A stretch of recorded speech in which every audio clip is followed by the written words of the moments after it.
Perkembangan semasa dan juga pastinya dalam konteks perkara dan juga hal yang berkaitan dengan isu-isu politik semasa, yang mana ketika ini antara lain melihat kepada perkembangan dan juga situasi politik khususnya pada pukul 4 petang menjadi tumpuan khusus berkaitan dengan perkara yang kita nak lihat kepada nama siapa sebenarnya yang sampai ke Istana Negara dan mendapat majoriti, dan selepas itu apa yang dinyatakan dalam kenyataan media Istana Negara, yang mana Seri Paduka Baginda bertitah bahawa Perdana Menteri yang telah dilantik oleh Baginda menurut perkara 40-2-A dan 43-2-A Perlembagaan Persekutuan hendaklah secepat mungkin mengemukakan usul undi percaya di Dewan Rakyat untuk mengabsahkan beliau mendapat kepercayaan majoriti ahli Dewan Rakyat. Jadi kita nak melihat kepada sejauh mana perjalanan politik negara ini, yang pastinya kita mengharapkan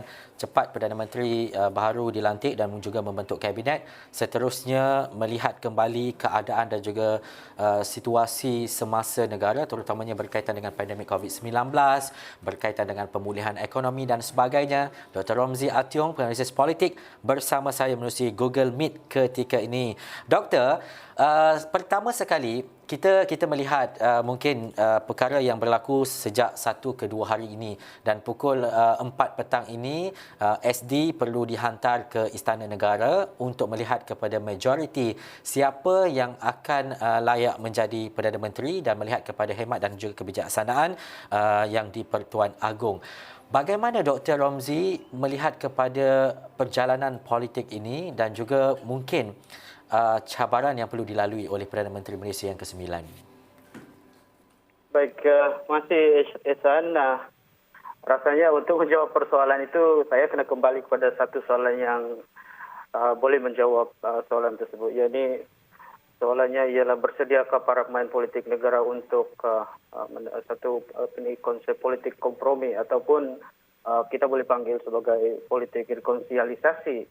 Sebabnya isu yang berlaku pada sekarang ini adalah semata-mata ditimbulkan oleh para pemain politik. Kita mempunyai sistem politik yang baik dan sebagainya, tapi akhirnya proses kecelaruan politik ini berlaku disebabkan oleh tindakan beberapa pemain politik yang tidak sewajarnya. Jadi saya melihat bahwa isu ini masih lagi perlu berpanjangan. Saya tidak nampak kestabilan politik itu akan wujud dengan segera. Lagipun selepas yang tuanku yang di Pertuan Agong menerima akuan bersumpah dari ahli-ahli parlimen, Perdana Menteri yang dilantik itu juga sudah semestinya perlu memanggil satu sesi parlimen untuk menentukan keabsahan beliau sebagai ahli parlimen, Perdana Menteri yang baru. Jadi dalam proses tersebut, apa yang kita perlu lihat ialah tentang sama ada ahli parlimen kita ini sudah wujud keinsafan atau ada keinginan untuk kembali kepada suatu politik yang sewajarnya, yakni satu keadaan politik yang mana diinginkan oleh rakyat. Lagipun rakyat pada ketika ini termasuklah saya rasa dulu yang maha oleh tuanku semakin tidak selesa dengan keadaan politik yang berlaku sekarang. Kita berhadapan dengan isu pandemik, tetapi kelihatannya pemain politik kita masih lagi tidak melihat benda itu sebagai sesuatu yang wajar diutamakan. Jadi saya boleh mengatakan di situ bahawasanya pelbagai perkara perlu dilakukan oleh para pemain politik. Yang pertama ialah tentang haruslah bersifat terbuka dan memilih jalan perdamaian. Perdamaian itu perlu untuk memberikan suatu kerajaan dapat memberi tumpuan terhadap usaha-usaha yang wajar dilakukan pada masa kini. Namun demikian, saya melihat setakat ini unsur-unsur keinsafan dalam kalangan ahli politik itu masih lagi sedikit susah kita lihat. Jadi ada keperluan untuk kita mengatakan bahwasanya kemelut politik ini masih lagi akan terus berpanjangan. Doktor, kemelut ini seperti yang doktor nyatakan tadi mungkin akan berpanjangan, dan juga saya percaya akan berlakulah tuntutan-tuntutan daripada parti-parti dan sebagainya. Selagi kita masih lagi belum dalam suasana PRU ke-15, kita juga menuntut kepada keadaan dan juga majoriti yang sedikit, majoriti yang minoriti dan yang tidak kukuh contohnya. Tetapi doktor, tapi bagaimana untuk kita pastikan bahawa Walaupun keadaan dan juga situasi ini, ahli-ahli politik, peranan yang perlu dimainkan oleh Perdana Menteri yang ke-9 dan juga anggota kabinet ini kena ada satu tujuan dan juga satu arah yang khusus, terutamanya dalam pemulihan negara ketika pandemik COVID-19 dan juga ekonomi. Tidak boleh lagi melihat kepada kekuasaan, melihat kepada tuntutan-tuntutan dan sebagainya, melihat kepada perkara-perkara yang mungkin boleh menggugat kestabilan kerajaan itu, Doktor. Terima kasih, Ihsan. Itu sebab saya perkenalkan konsep politik rekonsiliasi tadi. Itu adalah konsep yang perlu dijadikan tunjang kepimpinan Perdana Menteri yang baru, yang mana konsep ini sudah semestinya kira demand ke semua ahli parlimen dan mempertimbangkan sama ada yang perlu dilakukan atau tidak. Dalam masa yang sama, Perdana Menteri yang baru itu harus memastikan bahwasanya titah Tuli Yang Maha Mulia Tuanku itu dijadikan suatu asas kepada pentadbiran beliau. Yang paling penting itu wujudkan keinsafan di kalangan ahli politik. Jadi untuk itu saya rasa beberapa hal yang perlu dilakukan oleh Perdana Menteri yang baru. Yang pertama, hentikanlah politik saling balas dendam dan sebagainya, politik samseng dan sebagainya. Sebab kita melihat benda itu berlaku dalam beberapa ketika ini. Jadi serangan pribadi itu haruslah dihapuskan. Keterbukaan untuk menerima teguran. Tidak semestinya teguran itu datangnya dari Duli Tuanku. Ia juga harus datang dari orang perseorangan dan sebagainya. Yang paling penting itu menghentikan politik kebencian dan mengambil kira pandangan semua orang. Jadi saya rasa kita akhirnya berbalik pada suatu konsep yaitu keinsafan. Jadi apapun saya mengharap Perdana Menteri yang baru untuk kembali lagi kepada matlamat asal mereka untuk menjadi ahli parlimen ataupun wakil rakyat akhir menjadi Perdana Menteri negara ini. Salah satu isu yang perlu ditekankan ialah tentang memastikan perbezaan ideologi itu dapat dikurangkan. Selain itu perbezaan agenda politik itu juga kalaulah boleh kita janganlah campur adukan dengan keadaan yang sekarang ini.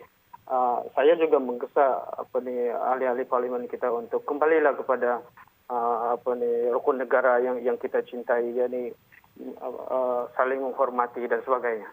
Doktor, saya tertarik dengan perkataan keinsafan yang doktor nyatakan tadi. Keinsafan untuk ahli-ahli politik yang bagaimana perlu diutamakan? Ya, sudah semestinya yang kita nampak sekarang ini, ahli-ahli politik mengutamakan agenda pribadi berbanding kembali kepada tugas asal. Yakni kalaulah kita boleh merungkai konsep demokrasi itu ialah kita memilih seseorang untuk menjadi wakil kita di suatu dewan dan mengangkat martabat sekelompok rakyat yang kita wakili dan melakukan sesuatu yang terbaik untuk rakyat, bukannya untuk memperjuangkan agenda pribadi. Jadi saya nampak keinsafan itu adalah konsep yang mana kita berbalik pada asas itu, bukan lagi kepada sesuatu yang menyimpang, yakni fokus sangat kepada kepentingan pribadi. Doktor, kita nak melihat selepas ini pastinya cabaran-cabaran besar yang didepani oleh Perdana Menteri yang ke-9 dan juga anggota kabinet. Kalau menurut doktor, anggota kabinet ini bagaimana perlu dibentuk? Adakah mempunyai jumlah yang kecil tetapi efektif ataupun perlu dalam konteks yang lebih besar dalam memastikan perkara-perkara yang mungkin tertangguh sebelum ini dapat dilaksanakan dengan segera, dapat dilaksanakan dengan efisien dan sebagainya, Doktor? Masih, Ihsan. Dalam konteks pentadbiran negara ini, saya tidak melihat keperluan untuk perlu jumlah menteri atau timbalan menteri yang ramai. Itu tidak semestinya perlu.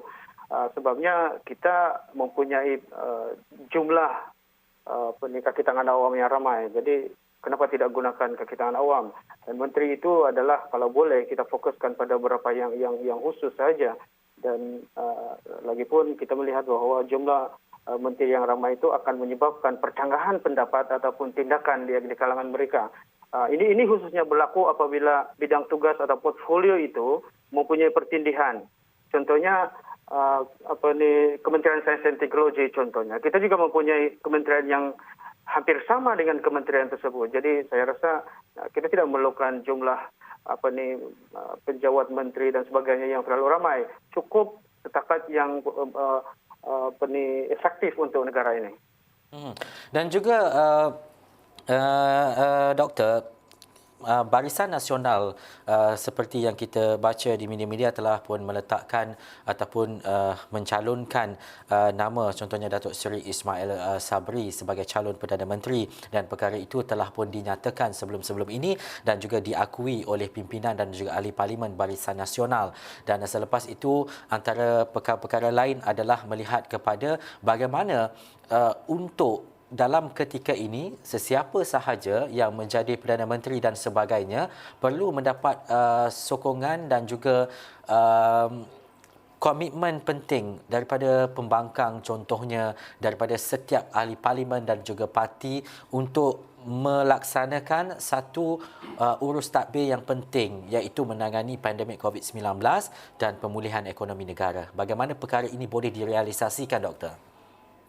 Baik, salah satu masalah yang berlaku yang menyebabkan kepimpinan negara kita ini sedikit kucar-kacir ialah disebabkan adanya unsur-unsur politik kesombongan, politik balas dendam dan sebagainya. Itu menyebabkan pihak wakil rakyat di satu pihak yang lain itu terasa dan akhirnya mungkin membalas dendam. Jadi saya rasa itu salah satu benda yang patut dihapuskan. Kita harus mengamalkan suatu sistem politik yang lebih matang, yakni kita dilantik semata-mata untuk rakyat, bukanlah untuk menghina orang lain dan sebagainya. Sebabnya apa yang kita nampak sekarang ini ialah terdapat kecenderungan di kalangan ahli politik kita nanti berbuat demikian, yang mana ini menyakitkan setengah pihak yang lain. Dan akhirnya perbezaan yang ada itu amat sukar kita hapuskan. Jadi isu sekarang ini ialah suatu keperluan untuk menghapuskan perbezaan tersebut melalui tingkah laku kita yang kembali kepada apa yang saya sebut tadi sebagai keinsafan. Dan yang paling penting itu tidak lagi mengamalkan sistem kaedah berpolitik yang sedikit saya boleh istilahkan sebagai politik yang samseng. Doktor, kita nak sambung selepas ini, tapi kita nak berhenti rehat seketika sebab ada persoalan-persoalan lain yang saya nak tanyakan kepada doktor, terutamanya melihat kepada apa yang dinyatakan oleh Istana Negara menerusi kenyataan media. Tapi kita nak berhenti rehat dulu, kita kembali selepas ini dalam Buletin Awani Khas.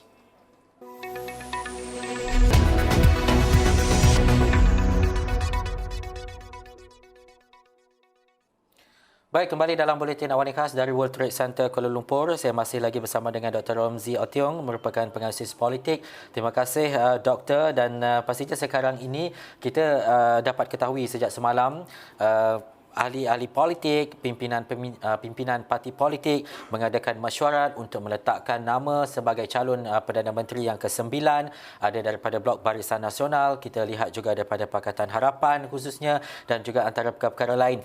Tapi selepas kita melihat kepada siapa yang menjadi Perdana Menteri yang ke-9 dengan anggota-anggota kabinetnya selepas Tan Sri Muhyiddin Yassin meletakkan jawatan disebabkan oleh 15 pimpinan ataupun ahli parlimen UMNO menarik sokongan kepada Tan Sri Muhyiddin Yassin.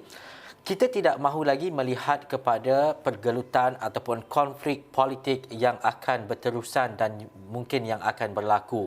Adakah nanti wajah Perdana Menteri yang ke-9 ini dapat membentuk satu keadaan yang baharu, mendapat sokongan semua daripada parti-parti politik dan juga ahli parlimen, terutamanya dalam memacu negara yang lebih baik sebelum berlangsungnya PRU ke-15, Doktor? Baik, Masih Ehsan. Perkara itu yang kita hendaki. Kita mengimpikan untuk akhirnya kita mempunyai seorang Perdana Menteri yang mampu berbuat demikian. Dan kita berkeyakinan bahwasanya ahli-ahli parlimen kita ini sudah timbul keinsafan untuk akhirnya kompromi dengan mana-mana individu yang dilantik sebagai Perdana Menteri. Saya rasa untuk tujuan itu akhirnya Perdana Menteri baru kita ini haruslah memastikan semua pihak bersikap terbuka dan berlapang dada. Saya rasa itu yang perlu dilakukan. Bagaimana yang saya sebutkan tadi, untuk tujuan itu beliau seharusnya berusaha untuk merungkai perbezaan ideologi, perbezaan agenda pribadi dan sebagainya. Jadi saya optimis untuk akhirnya kita mempunyai seorang yang demikian. Sekiranya semua pihak berlapang dada. Berlapang dada itu penting dan juga perkara ini harus dilakukan dan juga dilaksanakan oleh semua ahli-ahli politik.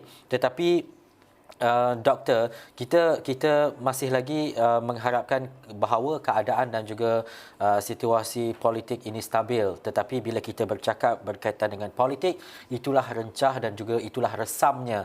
Bila kita kata mungkin ada berlakunya lompat parti, berlakunya tarikan sokongan terhadap individu dan juga parti-parti tertentu. Dan menurut Dr. Ramzi, sekarang ini kita tak tahu lagi siapa yang mungkin calon ataupun bakal Perdana Menteri Malaysia yang ke-9, tetapi menurut perkembangan dan juga situasi semasa, siapa yang Dr. Romzi jangkakan yang mungkin mendapat majoriti penuh, majoriti yang kukuh ataupun majoriti yang lebih daripada 111 yang ada? Baik, Mas Ihsan, itu soalan yang agak sukar untuk saya jawab sebab akhirnya kita kembalikan keputusan itu di tangan ahli-ahli parlimen.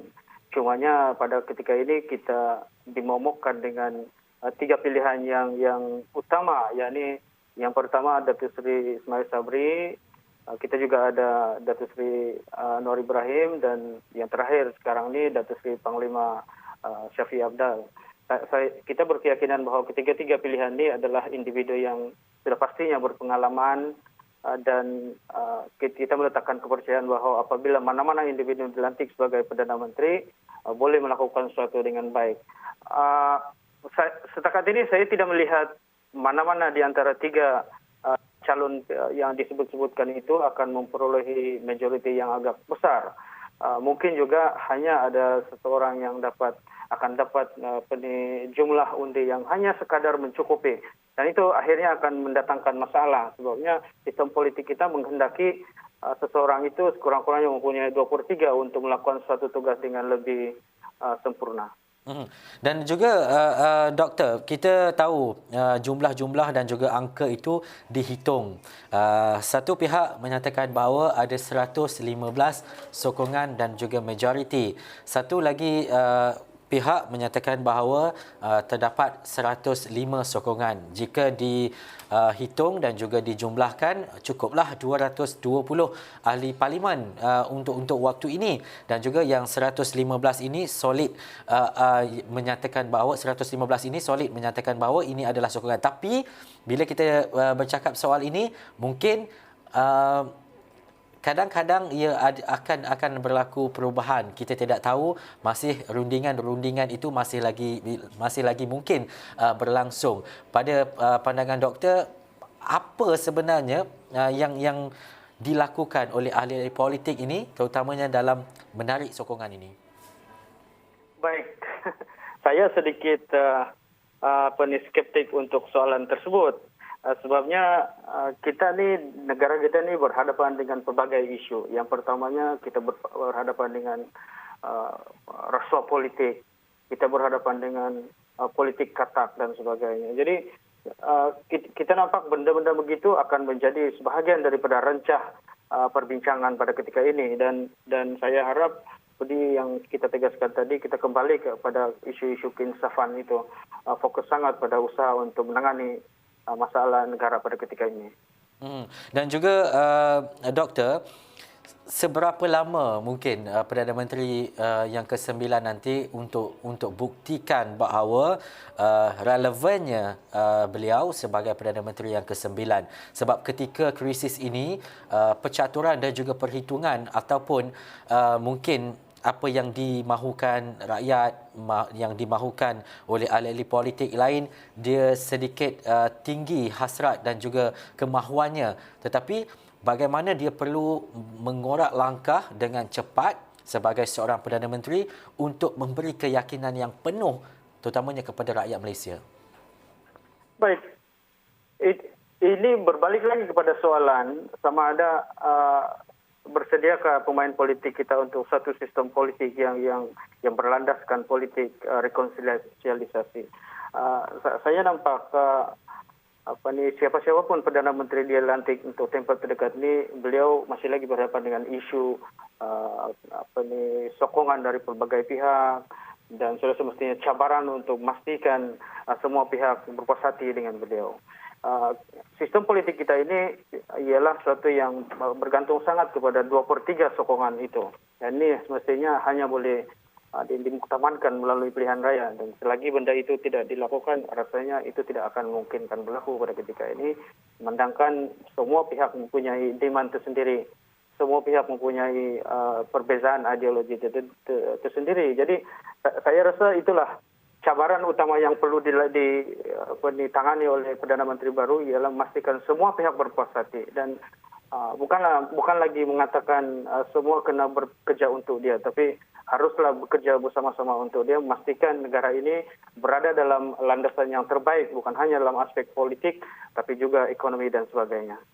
Dan juga Doktor, yang di Pertuan Agong mahu bahawa usul undi percaya di Dewan Rakyat untuk mengabsahkan Perdana Menteri yang baru mendapat kepercayaan majoriti ahli Dewan Rakyat diadakan selepas pelantikan Perdana Menteri yang ke-9, dan kita tak nak lagi, ataupun adakah kita menjangkakan bahawa ini antara perkara yang sukar dan juga antara perkara yang mungkin berlaku di sebaliknya, ataupun apa yang diberikan kepada Yang di-Pertuan Agong itu solid dan juga harus diterjemahkan juga menerusi Dewan Rakyat, keabsahan Perdana Menteri yang mendapat sokongan majoriti untuk menjadi ataupun membentuk sebuah kerajaan. Baik, kalau kita melihat angka-angka yang keluar di kaca TV dan sebagainya, kita tidak melihat jumlah angka menyokong seorang itu sebagai suatu angka yang meyakinkan. Jadi saya rasa keadaan yang tidak meyakinkan itu semestinya mempengaruhi keadaan usul undi tidak percaya ketika sesi sidang parlimen yang akan datang. Kita masih berkemungkinan untuk berhadapan dengan keadaan di mana Perdana Menteri yang baru itu turut bermasalah dari segi sokongan, dari segi kelangsungan beliau sebagai Perdana Menteri, dan sudah semestinya satu benda yang kita perlukan ialah keterbukaan semua pihak, kesediaan semua pihak untuk bekerja dengan beliau, dan kalaulah boleh kita menggesa semua supaya semua ahli parlimen kita berilah tempo selama 18 bulan yang berbaki ini kepada Perdana Menteri yang baru itu sebelum kita berhadapan dengan pilihan raya yang baru. Rasanya dalam tempo 18 bulan itu pelbagai benda kita boleh lakukan. Usaha menangani pandemik itu haruslah menjadi fokus. Memastikan ekonomi negara ini di landasan yang betul. Memastikan politik negara ini tidak lagi dijadikan bahan ketawa oleh negara lain dan sebagainya.